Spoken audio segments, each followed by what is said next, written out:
El proyecto del Ejecutivo, la verdad que sí, me parece que es...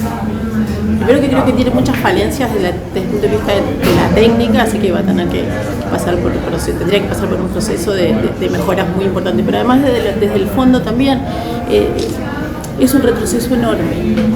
Hoy se decía que es peor que el anterior, posiblemente. Hay pocas, tal vez no son exactas, pero sí hay, no es que no hay. Algunas estadísticas sí hay, y sí sabemos, por ejemplo, que el delito cometido por los menores es ínfimo, que no quiere decir que no sea feo, que no genere un daño. Por supuesto que quien es víctima le provoca, no importa si el victimario tiene 15, 20, es lo mismo, es un delito y es el mismo daño, pero eso no quiere decir que el niño deje de ser niño. Y lo que sí es cierto es que es insignificante en materia de número. Eso no es cierto que ha crecido, por el contrario ha decrecido, no es cierto que es un número significante.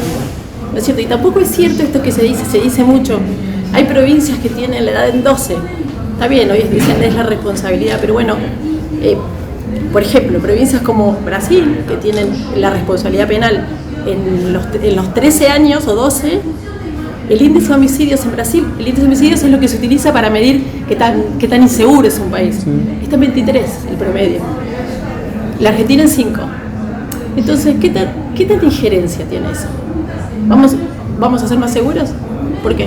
Bueno, yo la pronuncié. Yo creo que lo que tiene que hacer, tenemos que apuntar a la prevención. Pero la prevención en estos casos, como son niños, se tiene que dar a través de garantizarles derechos. Darle educación, centros culturales, prevención del consumo o recuperación o centros para evitar el consumo, salir del consumo. Esto es importante y esto no hay. Y esto tampoco hay, aunque ustedes no lo puedan creer, en los lugares de detención para jóvenes. Los jóvenes por lo general cuando se inician el delito tienen un vínculo con el consumo problemático y allí adentro no se los trata.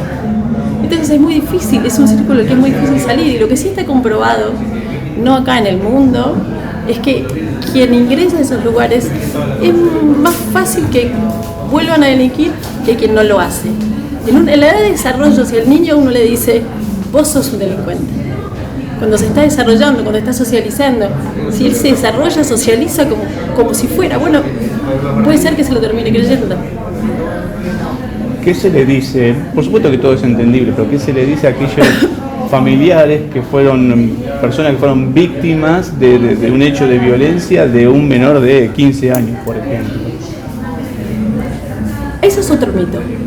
No es verdad que los imputables hoy, cuando cometen un delito grave, se van a su casa como si no pasara nada. No es verdad. Nosotros recorremos los lugares, nos cansamos de encontrar personas inimputables no solo con medidas de seguridad, sino también detenidos en centros que tal vez si se siguieran rigurosamente las leyes no deberían estar encerrados, pero lo están.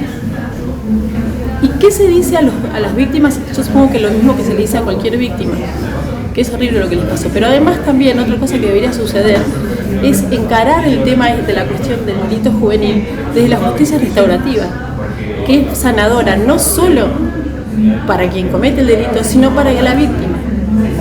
Porque si le dan 12 años de prisión, 10 años, 8 años, ¿qué ganó la víctima? Nada, la justicia restaurativa está comprobado, hay evidencias, tiene otro tipo de posibilidades de dar sanación, de sanar, de generar otro sentimiento. La verdad que como víctima a mí me pasó, a mí me entraron a mi casa, me golpearon como víctima, pero uno no puede generar políticas públicas desde el lugar de víctima. La política pública se hace desde el lugar del Estado.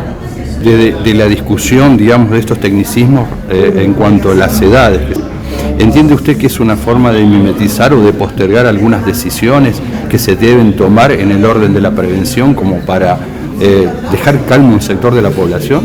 La verdad que yo no sé bien cuál es el motivo, porque este es un gobierno que es muy de recortar gastos, y la verdad que es mucho más barato, si se quiere en términos de presupuesto, invertir en lo que es prevención, invertir en educación, en esas cuestiones, que invertir, es costosísimo todo el sistema de la máquina punitiva, digamos.